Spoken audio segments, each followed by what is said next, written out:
Hello students, आज हम column design का एक क्वेश्चन देखेंगे। Your question is a short RCC column is required to carry a factored load 1900 kilometre.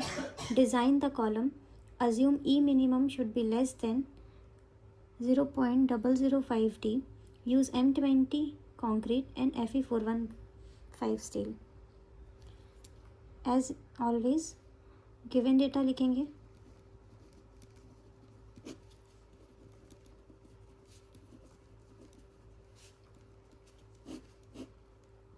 Given data में आपको given है फैक्टर्ड लोड, पी यू की वैल्यू 1900 किलो न्यूटन।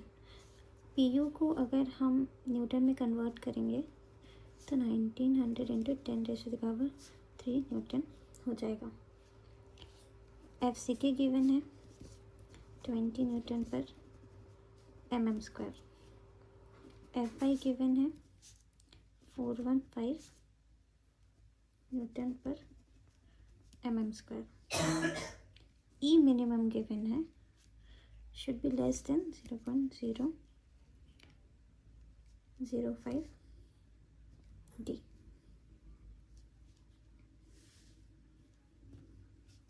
ई minimum given है तो हम ई मिनिमम से डी की वैल्यू निकाल सकते हैं। ई मिनिमम हमारा क्या होता है 20 mm। हमें मालूम है कि हमारा जो ई मिनिमम होता है वो होता है 20 mm। तो ई मिनिमम की वैल्यू को अगर हम 20 mm रख देते हैं,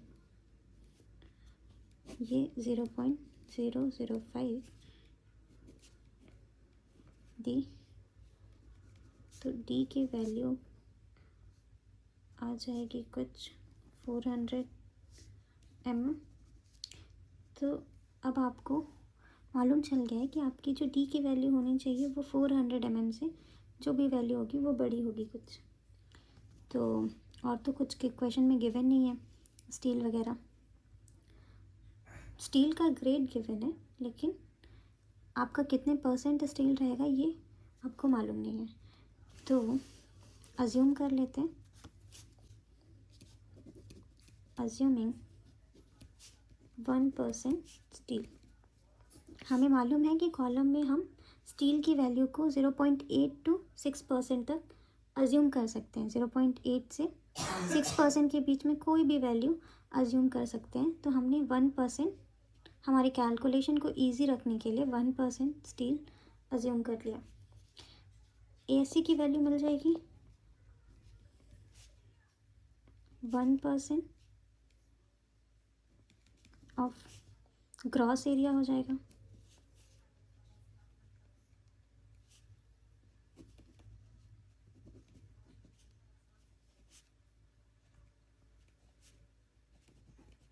तो हमको एएससी मिल गया है जो कि हमारा क्या है 0.01 AG। एएससी हमारा AG के टर्म में 0.01 AG। ऐसे ही हम एरिया ऑफ स्टील निकाल लिए हैं, एरिया ऑफ कंक्रीट निकाल सकते हैं। ग्रॉस एरिया में से एरिया ऑफ स्टील को माइनस करेंगे तो हमें एरिया ऑफ कंक्रीट मिल जाएगा इन टर्म्स ऑफ AG। तो AC क्या हो गया 0.99 AG। सॉरी, पर यहाँ पे एक मिस्टेक हो गई है, इसको आप लोग सुधार लेंगे।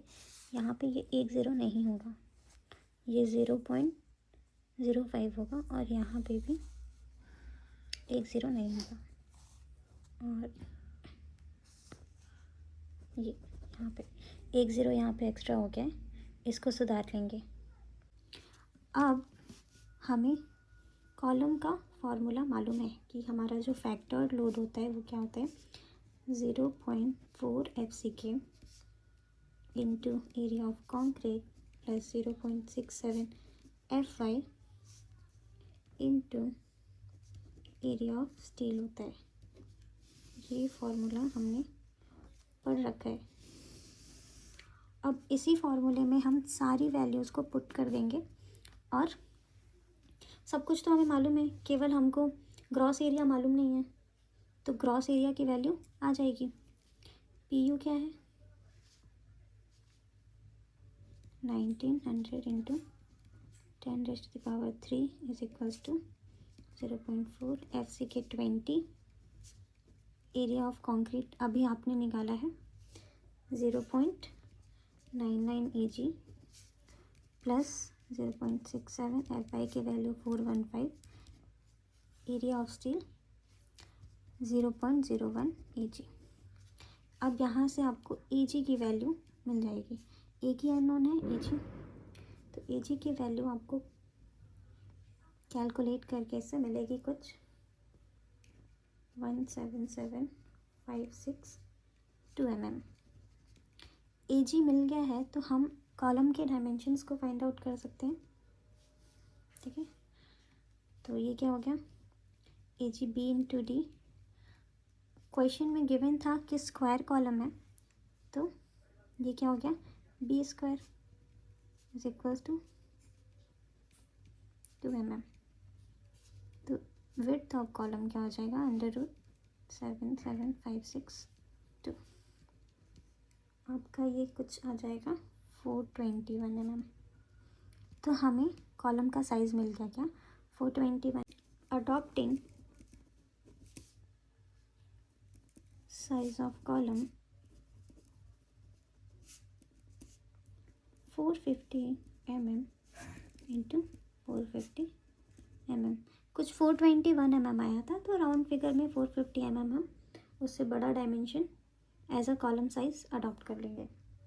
Now we can find AC required 0.01 AG।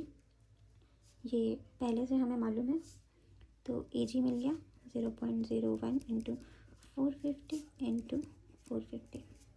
AC required क्या आ जाएगा, इसको कैलकुलेट करेंगे तो 2025 mm आएगा।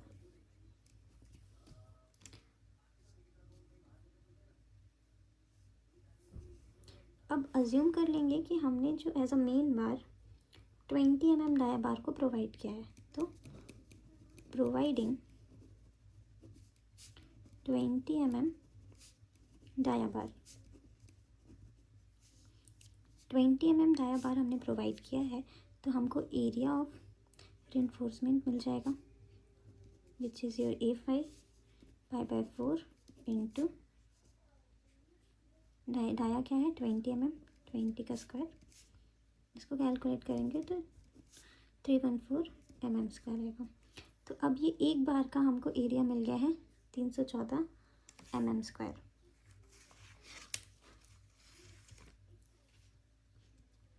तो नंबर ऑफ बार्स कितने रिक्वायर्ड होंगे ये मालूम चल सकता है। नंबर ऑफ बार्स रिक्वायर्ड, कितने बार रिक्वायर्ड होंगे, हमारा जो टोटल रिक्वायर्ड एरिया है डिवाइडेड बाय एक बार का एरिया। 6.44 बार्स आ जाएंगे, से 8 बार्स प्रोवाइड कर देंगे हम। ठीक है,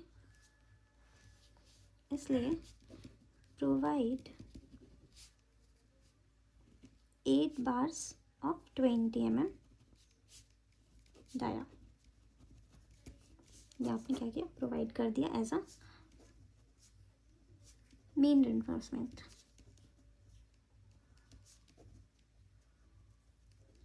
as a main reinforcement 8 bars 20 mm dia की हमने प्रोवाइड कर दी। अब हमने ऐसे रिक्वायर्ड निकाला था। यहाँ पे स्टील का जो एरिया है हमारा, जो हमने प्रोवाइड किया है एक्चुअली, वो फाइंड आउट कर सकते हैं। 8 बार्स कितने mm लाएगी 20, तो ये आपका एरिया आ जाएगा 2512 mm स्क्वायर। ठीक है, तो ऐसे प्रोवाइडेड मिल गया 2512 mm स्क्वायर। अब हमने मेन बार और AC प्रोवाइडेड निकाल लिया।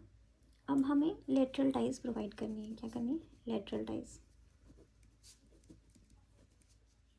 या फिर लेटरल रेनफोर्समेंट प्रोवाइड करेंगे। तो जो लेटरल टाइज का जो डाया होना चाहिए वो आपका इसके लिए 2 कंडीशन है कि the dia of lateral tie should not be less than 1/4 pi of main bar और दूसरा 6 mm।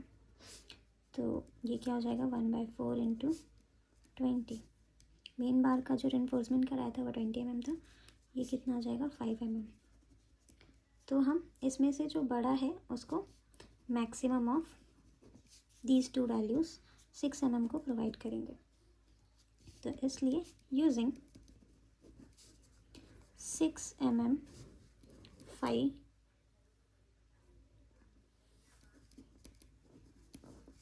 टाइज 6 mm डाया की टाइज को हम यूज़ करेंगे।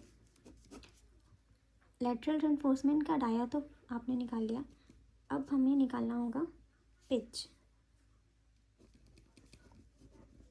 तो पिच के लिए आपके पास 3 रिकमेंडेशंस हैं। पहला कि आपका जो पिच होना चाहिए वो मिनिमम ऑफ दीज 3 वैल्यूज़ होना चाहिए।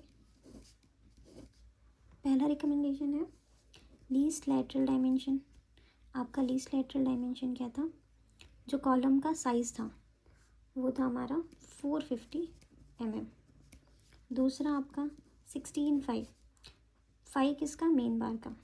तो ये 16 इंटू 20 विल बी 320 mm।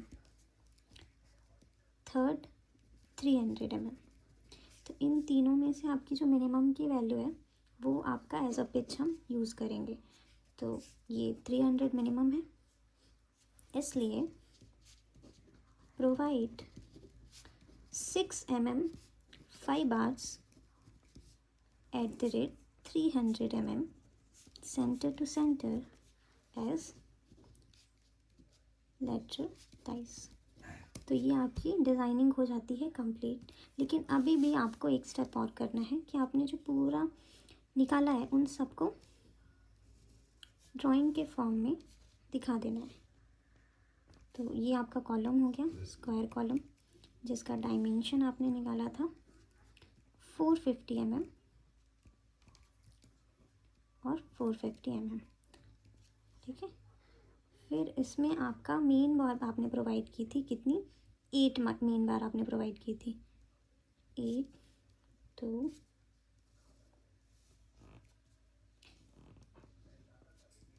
3 4 5 6 7 8, ये आपने 8 मेन बार प्रोवाइड की, जिसका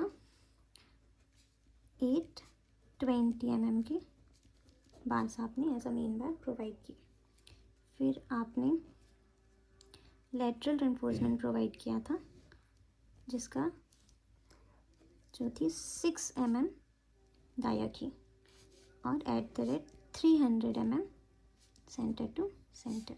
ये अगर इसको लेंथ में देखेंगे हम इधर तो ये 300 mm के बाद फिर से ये आपका स्टिरअप्स या टाइज लेटरल टाइज आएंगी। तो ये ऐसे आपका कंप्लीट हो जाएगा कॉलम डिज़ाइन। Thank you.